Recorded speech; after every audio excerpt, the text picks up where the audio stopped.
What started as a routine political interview quickly spiraled into chaos. On what should have been a thought-provoking conversation between Representative Jasmine Crockett and talk show host Stephen Colbert, viewers were instead treated to a live meltdown that no one saw coming.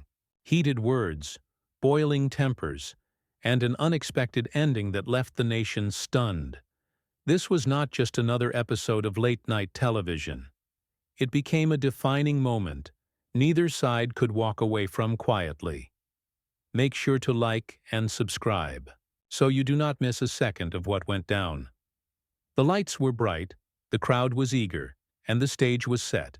Jasmine Crockett, known for her fierce rhetoric and unwavering partisanship, took her seat across from Stephen Colbert with a tight smile that barely masked the tension brewing beneath.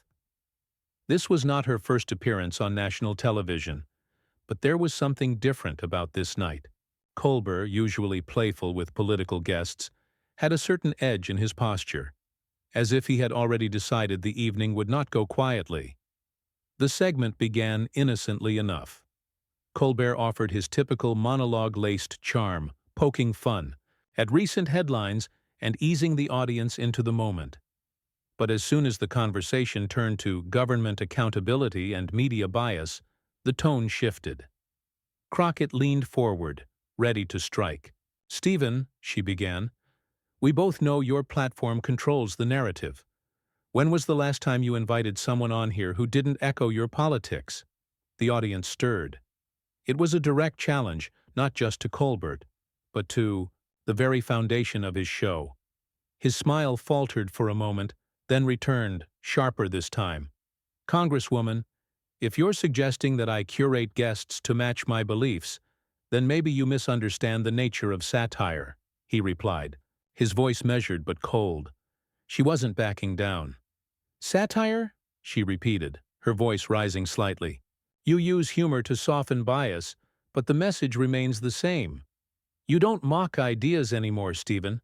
You mock people." The temperature on set dropped. Cameras zoomed in slightly, the kind of move producers make when they sense something viral is about to happen. Was she out of line, or was she saying what others had only dared to whisper? Why did this feel less like an interview and more like an ambush? Was this about free speech, or something else entirely? The tension that pulsed through the studio was electric, and it wasn't long before Colbert fired back, more forcefully. This time, "You are on this show right now saying whatever you want. How exactly am I silencing you?" A hush fell over the crowd. Crockett narrowed her eyes, sensing an opportunity. "Because you'll cut this clip before it airs. You'll edit out the moments where I make sense and amplify where I get heated. That's how it works. And if I push back too hard, what happens then?" There it was, a pointed accusation, the kind that peeled back the polished exterior of television and exposed the machinery behind it. Was she paranoid? Or was she pulling back the curtain on something deeper? Colbert's tone changed from bemused to confrontational. "You're accusing my team of censorship? That's a serious charge. Are you prepared to back that up?" Her answer came like a shot. "Absolutely. I have emails.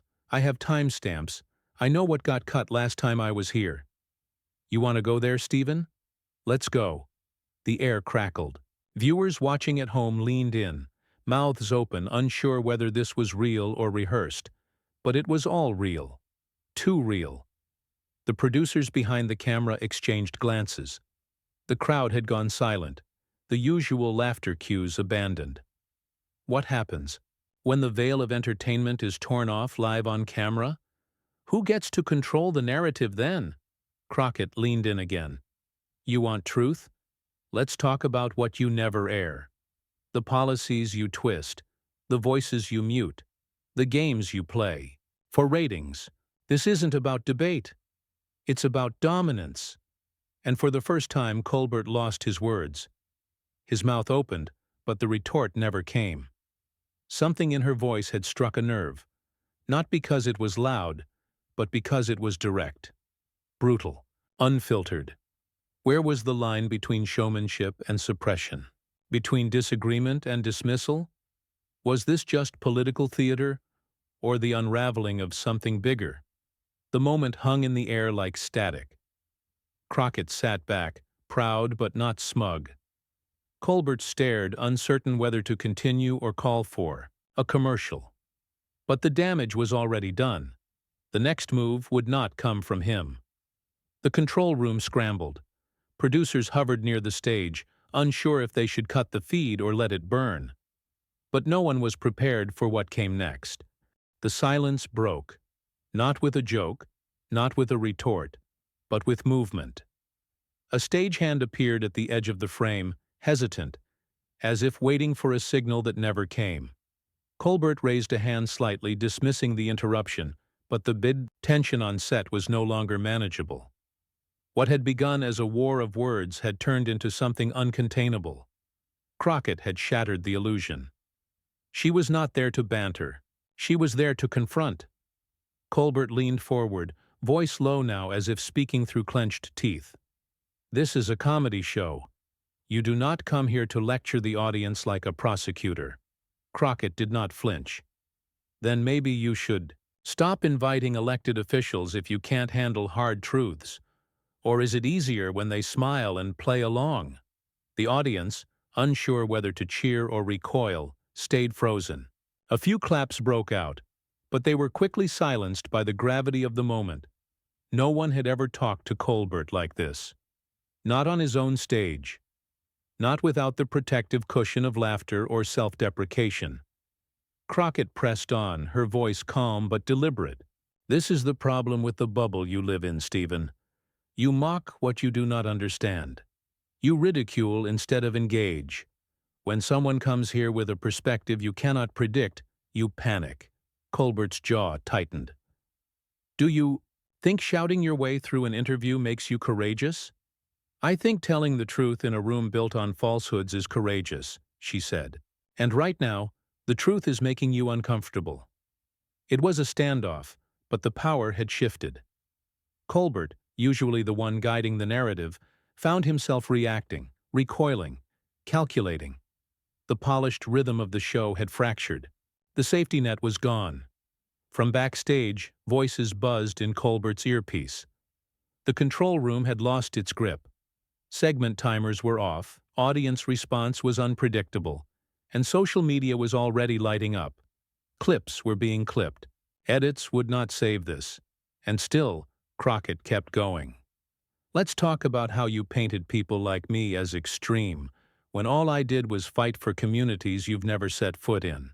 Let's talk about how your jokes hit different when the punchline is someone's lived reality." Colbert rose from his chair slowly, like someone standing at the edge of a storm. "This is my show, Congresswoman, and I decide when a conversation ends." She rose too. "And I decide when I will no longer be part of your charade." Gasps echoed across the audience as both stood, neither backing away. The visual alone, two public figures locked in verbal combat on a national platform, was a moment destined to go viral. And then it happened. A stage manager stepped fully into the light, placing a firm hand on Crockett's arm. The crowd collectively inhaled. She turned toward him, startled, then toward Colbert. He looked away. No words, no apology, no attempt to salvage the moment, just the gesture. A quiet but unmistakable message. "You have crossed the invisible line." Crockett laughed bitterly. "So, this is how truth gets handled? Security, not rebuttal?" Still Colbert said nothing. She turned to the audience, no longer speaking, just to Colbert. "This is what happens when you confront a system that thrives on caricature. The moment you become real, they pull you off stage." The manager gently but insistently motioned for her to step away. She did, slowly, her heels echoing off the set floor as the lights above dimmed slightly to cue the commercial break. The audience began to murmur. Some applauded. Others looked stunned. A few rose to their feet in confusion, unsure whether they had just witnessed a performance or something closer to a cultural earthquake. Colbert sat back down, adjusting his suit with a mechanical smile. "We'll be right back," he said, but the words rang hollow. The break had already happened, and it was far from commercial.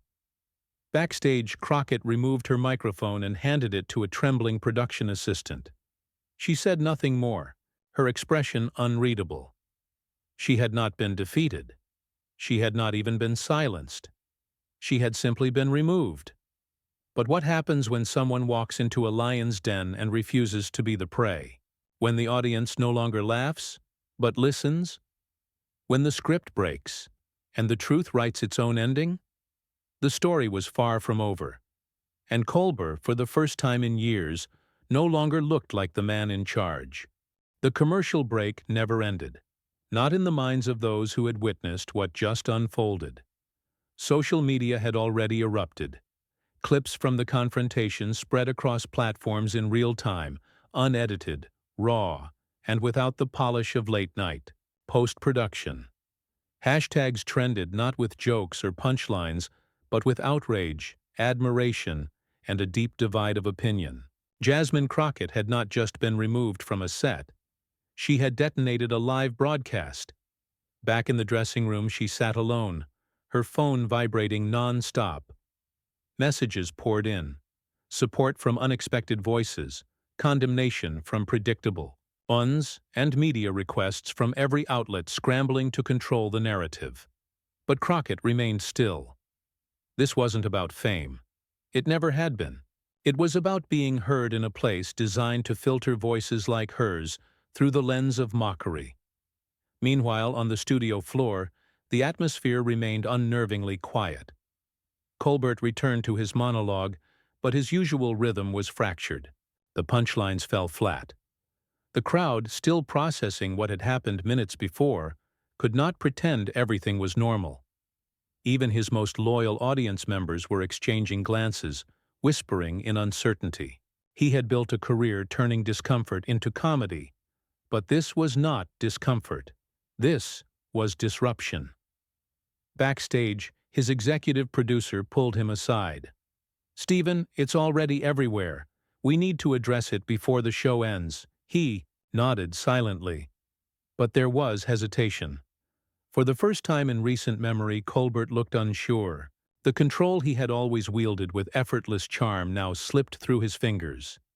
He was used to orchestrating spectacle, not surviving it. On her way out of the building, Crockett paused at the exit. A young intern handed her a tablet, showing a headline already live on 3 major networks. Crockett removed from live interview after calling out Colbert. She scrolled briefly, noting how each outlet twisted the narrative. Some called her unprofessional. Others described her as defiant. Few acknowledged the substance of what she had said, but the real shift was happening in the comments. Viewers weren't echoing network spin. They were asking questions. Why did she get kicked off? Why didn't Colbert respond with facts? Why silence someone who asked to be heard? Crockett smiled for the first time that night. The moment may have been short, but the impact was expanding like shockwaves. Hours later, back in his office, Colbert sat alone reviewing the raw footage. The part before the cut, the words that had slipped past his team's carefully curated narrative. He replayed it once, then again. Each time, something shifted in his expression. He wasn't angry, he was unsettled. Her accusations had cut deeper than he expected, and worse, they had struck a chord with the public. A knock interrupted his thoughts. The producer stepped in again. "She's going on another show tomorrow morning. She's not backing down." Colbert exhaled slowly. "Of course she's not." The next day, headlines collided. Crockett appeared on multiple networks, not as a victim, but as a voice. Calm, pointed, and unapologetic, she recounted the experience without exaggeration. "I knew walking into that studio that if I said anything too real, I'd be edited out. I just didn't think they'd go so far as to escort me off live." One interviewer asked, "Do you regret what happened?" She paused, then responded, "I regret nothing. What I regret is that we've created a media culture where calling out hypocrisy is considered disruption. We need to decide. Do we want conversation, or do we just want comfort? The words struck like a challenge, and the audience nationwide began to answer. Viewers who once passively consumed late-night commentary were now dissecting it. The very platform Colbert had dominated was now being questioned, its authority chipped by a woman who dared to speak beyond the script. Back at his studio, Colbert's team debated a response. Should they issue a statement? Invite her back? Ignore it altogether? But silence now would speak louder than any monologue, and Crockett knew it. She had walked into a stage built for entertainment and turned it into a battleground for integrity. Not through rage, but through resolve. Not by shouting over him, but by refusing to be talked over. And in doing so, she revealed something many had suspected but few had proven, that even in the most progressive echo chambers, dissent comes at a cost. The debate wasn't over. It had only just begun. And the nation was watching, not for the punchline, but for the fallout. By morning, the moment had transcended television. It was no longer just a debate between two people on a late-night set. It had become a flashpoint in the national conversation. Cable news ran side-by-side footage of the interview and Crockett's post-show responses. Editorials flooded in, some condemning her tone, others praising her courage. But something had shifted in the public tone. It was no longer about whether she was right or wrong. It was about why her voice had been treated as disposable. The pressure on Colbert intensified, not just from viewers, but from within his own network. Executives were unsettled by the optics. Sponsors began asking questions. The late-night host who once rode the wave of cultural rebellion was now being called out as a gatekeeper, a man who claimed to challenge power while silencing those who actually lived outside it. On social media, celebrities and politicians began taking sides. Some rallied to Crockett's defense, calling her a necessary disruptor in an age of polished lies. Others labeled her combative and unprofessional, suggesting she had hijacked a platform meant for entertainment. But those takes felt hollow in comparison to the raw footage. The clip, viewed over 50 million times in 24 hours, spoke for itself. No editing, no manipulation. Just one woman confronting a machine, and the machine reacting exactly as she predicted. Meanwhile, Crockett's team received an unexpected invitation. Another network, one long critical of both mainstream media and partisan theatrics, wanted her to do a primetime special. They offered her the platform with no restraints, no pre-approved questions, and no time limits. She accepted. The special aired the following evening, not with lights and laughter, but with substance. Sitting in a minimalist studio, Crockett laid out what happened, but more importantly, she explained why. She spoke about how media often uses charm to disarm truth, how debates are shaped to avoid real conflict, and how comedy can become a shield. For complicity, there's a difference, she said, between making fun of power and protecting it through mockery. When I challenged that, I wasn't just kicked off a show, I was kicked out of a narrative. That line hit hard. Across the country, people watched, not to be entertained, but to be confronted. For once, television wasn't an escape. It was a mirror. At the same time, Colbert prepared to go live with his next show. He had stayed mostly silent since the incident, issuing only a vague statement about respecting all guests and their perspectives. But now, the silence was cracking. Opening the show, he didn't go straight into jokes. He sat behind his desk, paused, and looked directly into the camera. Last night, something happened on this stage that deserves more than a punchline. It deserves reflection. He recounted the interview, not defensively, but with a mix of honesty and discomfort. Jasmine Crockett challenged me, and I reacted poorly. Not because I disagreed with her, but because I wasn't prepared to hear her. I've spent years using humor to call out injustice, but I failed to recognize it when it stood right in front of me. The audience listened, silent. She did not disrupt the show. She disrupted me. It was a rare moment. Not redemption, perhaps, but responsibility. And it landed. Crockett watched the clip later that night. Her reaction was quiet. No gloating, no celebration. Just a deep breath. For her, the fight had never been about Stephen Colbert. It had been about the structure that turned resistance into spectacle, and how even well-meaning figures could uphold it without realizing. The confrontation had done more than spark outrage. It had sparked change.